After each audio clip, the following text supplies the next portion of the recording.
Hello बच्चों, नमस्कार। आज का वीडियो है हिंदी से संस्कृत में अनुवाद कीजिए। तो हमने एक हिंदी सेंटेंसेस दो लिखे हैं और उसमें ये बताया है कि उसमें कौन सी विभक्ति लगेगी और कौन सा कारक आया है, इसलिए ये विभक्ति लगी है। तो पहला वाक्य है वृक्ष से पत्ता गिरता है। तो वृक्ष से, तो से अब हमें आपको सबसे पहले ये देखना पड़ेगा कि वृक्ष से में कौन सा कारक आया है और इसमें विभक्ति कौन सी लगेगी।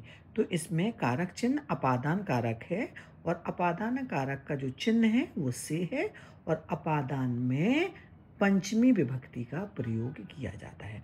तो दो वाक्य, दो चीज़ें समझना कि से जो है अपादान कारक है और अपादान कारक में पंचमी विभक्ति लगती है। ठीक है, पंचमी विभक्ति तो हमें वृक्ष में पंचमी विभक्ति लगानी पड़ेगी क्योंकि अपादान कारक है, उसका जो चिन्ह है से और अलग होने के अर्थ में। जब कोई चीज़ किसी चीज़ से अलग हो जाती है तब हम उस शब्द में पंचमी विभक्ति का प्रयोग करते हैं।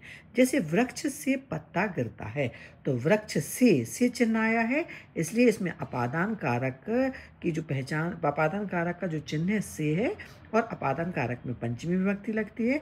और वृक्ष एक है तो हमें वृक्ष में पंचमी विभक्ति का एक वचन लगाना पड़ेगा, यानी वृक्षात पत्रम पतते।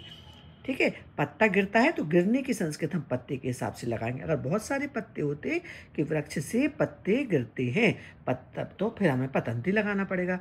पत्रम पत्रे पत्राणि पतंती, लेकिन पत्र एक ही पत्ता लिखा है तो हमें पत्ते के हिसाब से पत धातु का रूप लगाना पड़ेगा। और फिर ये भी देखना है कि ये अब सेंटेंस सारा देखना है। देखो बच्चों कि गिरता है ताहती है, तो ये तो वर्तमान काल है और वर्तमान काल में लट लकार के रूप प्रयोग करते हैं, तो हमें पत धातु में लट लकार का प्रयोग करना पड़ेगा। जैसा कि मैंने लिखा है कि वृक्षात में पंचमी विभक्ति का प्रयोग हुआ है क्योंकि कारक चिन्ह से अलग होने के अर्थ में अपादान कारक जो चिन्ह से है उसमें हमें पंचमी विभक्ति का प्रयोग करना पड़ेगा। मोटी मोटी बात है, से चिन्ह आया है, से चिन्ह अपादान कारक का है और अपादान कारक में पंचमी विभक्ति का प्रयोग किया जाता है। तो हम कर्ता को देखेंगे कि अगर कर्ता एक वचन में है तो हम पंचमी का एक वचन प्रयोग कर देंगे, द्विवचन है तो द्विवचन और बहुवचन है तो बहुवचन।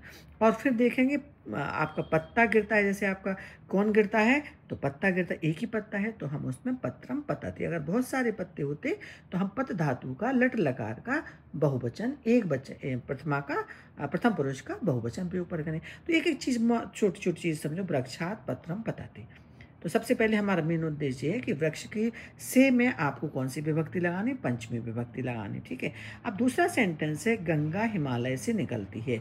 तो गंगा हिमालय से चिन्ह आया। सबसे पहला बात देख लो, से चिन्ह आया, दिमाग कौंधा, से चिन्ह है मतलब इसमें कारक चिन्ह में अपादान से है और अपादान में हमें पंचमी विभक्ति लगानी पड़ती है, तो ये ध्यान में आ गया। तो गंगा तो हम किस में लगाएंगे, से में। हिमालय से हो रही, हिमालय से अलग हो रही, तो हिमालय शब्द में हमें पंचमी विभक्ति लगानी पड़ेगी।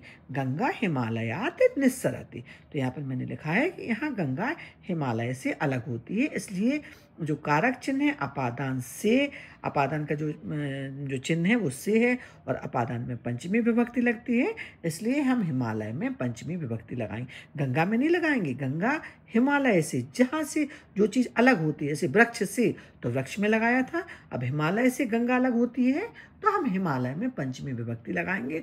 और बाकी में देखेंगे कि गंगा एक वचन है तो निस्सरति लगाएंगे, उसमें भी प्रथम पुरुष का एक वचन प्रयोग किया जाएगा। और ताहत, और ये भी देखना है कि सेंटेंस किस वाले उसमें है, टेंस में है, यानी इंग्लिश में तो टेंस बोलने लगे और संस्कृत में किस काल में है।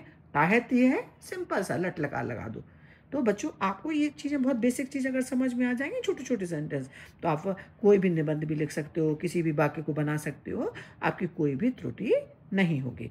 तो अगर आपको हमारा पढ़ाना अच्छा लगा हो तो प्लीज़ हमारे चैनल को शेयर भी करिए, सब्सक्राइब भी करिए और पूरा डिटेल में हमारे वीडियो देखिए, जिससे हमारा वॉच टाइम भी बढ़ेगा। देखिए हमारा भी फ़ायदा है और आपका भी फ़ायदा है। हम आपको बहुत मेहनत से पढ़ाते हैं, तो आपको मेहनत करने वाले टीचर के वीडियोस देखने को मिलेंगे जो अच्छे से आपको समझ में आ जाएंगे और हमें भी अपनी मेहनत का एक रिवॉर्ड भी मिल जाएगा। तो देखिएगा, समझिएगा। धन्यवाद।